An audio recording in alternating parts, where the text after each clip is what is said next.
Assalamualaikum warahmatullahi wabarakatuh.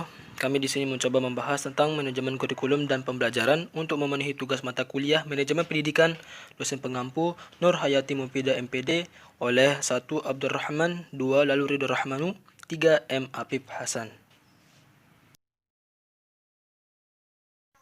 Pembahasan dalam video kali ini yaitu membahas tentang manajemen kurikulum berupa pengertian dan ruang lingkup, fungsi, komponen, prinsip, serta tahapan. Begitu juga dengan manajemen pembelajaran, membahas tentang pengertian dan ruang lingkup, fungsi, komponen, prinsip, serta tahapan. Pemateri pertama, Abdurrahman. Pemateri kedua, saya sendiri, lalu Ridho Rahmanu. Pemateri ketiga, M. Apip Hasan. Berikut adalah pengertian manajemen kurikulum yang akan disampaikan oleh Abdurrahman. Manajemen adalah sebagai ilmu dan seni mengatur proses pemanfaatan sumber daya manusia dan sumber-sumber lainnya secara efektif dan efisien untuk mencapai suatu tujuan tertentu. Kurikulum adalah seperangkat rencana dan pengaturan mengenai tujuan, isi dan bahan pelajaran serta bahan yang digunakan sebagai pedoman penyelenggaraan kegiatan pembelajaran untuk mencapai tujuan pendidikan tertentu. Manajemen kurikulum adalah suatu sistem pengelolaan kurikulum yang kooperatif, komprehensif, sistemik, dan sistematik dalam rangka mewujudkan ketercapaian tujuan kurikulum. Ruang lingkup manajemen kurikulum. Ruang lingkup manajemen kurikulum meliputi perencanaan, pengorganisasian, pelaksanaan, dan evaluasi kurikulum. Pada tingkat satuan pendidikan, kegiatan kurikulum lebih mengutamakan untuk merealisasikan dan merelevansikan antara kurikulum nasional (standar kompetensi atau kompetensi dasar) dengan kebutuhan daerah dan kondisi sekolah yang bersangkutan, sehingga kurikulum tersebut merupakan kurikulum yang integritas dengan peserta didik maupun dengan lingkungan sekolah. Fungsi manajemen kurikulum. 1. Meningkatkan efisiensi pemanfaatan sumber daya kurikulum. 2. Meningkatkan keadilan dan kesepakatan kepada siswa untuk mencapai hasil yang maksimal. 3. Meningkatkan relevansi dan efektivitas pembelajaran sesuai dengan kebutuhan peserta didik maupun lingkungan sekitar peserta didik. 4. Meningkatkan efektivitas kinerja guru maupun aktivitas peserta didik. 5. Meningkatkan efektivitas dan efisiensi proses belajar mengajar. 6. Meningkatkan partisipasi masyarakat untuk membantu mengembangkan.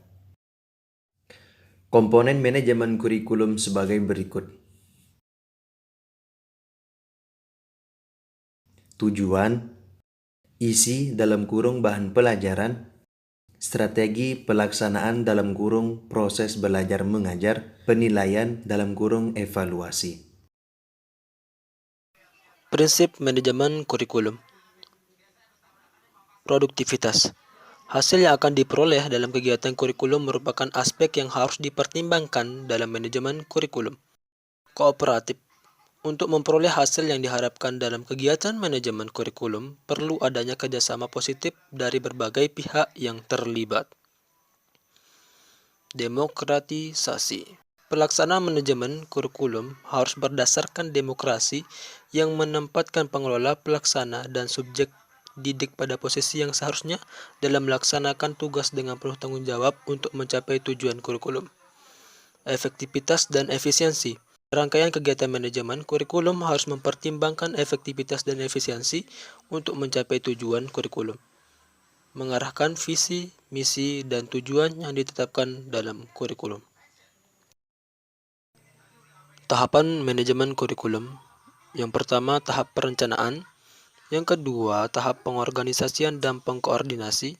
Yang ketiga, tahap pelaksanaan. Dan yang keempat sekaligus terakhir yaitu tahap pengendalian. Pengertian manajemen pembelajaran. Manajemen pembelajaran adalah kemampuan guru atau manajer dalam mendayagunakan sumber daya yang ada melalui kegiatan menciptakan dan mengembangkan kerjasama sehingga di antara mereka tercipta pembelajaran untuk mencapai tujuan pendidikan di kelas secara efektif dan efisien. Ruang lingkup manajemen pembelajaran. Ruang lingkup dari manajemen pendidikan dibagi menjadi 3 kelompok, yaitu menurut wilayah kerja, menurut objek garapan, dan menurut fungsi kegiatan. Yang pertama itu menurut wilayah kerja. Ruang lingkupnya meliputi manajemen seluruh negara, manajemen satu provinsi, manajemen satu unit kerja, dan manajemen kelas. 2. Menurut objek garapan, ruang lingkupnya meliputi manajemen siswa, manajemen ketenaga pendidikan, manajemen sarana prasarana, manajemen tata laksana pendidikan, manajemen pembiayaan, dan manajemen humas. Yang ketiga, menurut fungsi kegiatan, ruang lingkupnya meliputi merencanakan, menegosiasikan, mengarahkan, mengkoordinasikan, mengkomunikasikan, mengawasi, atau mengevaluasi. Fungsi manajemen pembelajaran. Yang pertama, fungsi perencanaan pembelajaran. Kedua, fungsi pengorganisasian pembelajaran. Ketiga, fungsi pelaksanaan pembelajaran. Keempat, fungsi evaluasi pembelajaran. Komponen manajemen pembelajaran. Yang pertama, tujuan pendidikan. Yang kedua, peserta didik. Yang ketiga, pendidik. Yang keempat, bahan atau materi pembelajaran. Yang kelima, pendekatan dan metode. Yang keenam, media atau alat. Yang ketujuh, sumber belajar. Yang kedelapan, evaluasi. Prinsip manajemen pembelajaran yaitu memprioritaskan tujuan pendidikan di atas kepentingan pribadi dan kepentingan kelompok. Mengkoordinasikan wewenang dan tanggung jawab. Manajemen diperlukan untuk mengatur dan menjaga agar aspek wewenang, tanggung jawab, hak dan kewajiban terlaksana secara seimbang dan harmonis. Perhatian penuh kepada staf dalam kaitan dengan pemberian tugas dan tanggung jawab. Revitalisasi nilai-nilai. Tahapan manajemen pembelajaran. Perencanaan pembelajaran, pelaksanaan pembelajaran, evaluasi, pengawasan, pengembangan strategi, pemberian motivasi, pemantauan disiplin belajar. Mungkin hanya ini yang bisa kami sampaikan, kurang lebihnya mohon maaf, semoga bermanfaat. Jika ada pertanyaan silakan komen di bawah. Sekian, wassalamualaikum warahmatullahi wabarakatuh.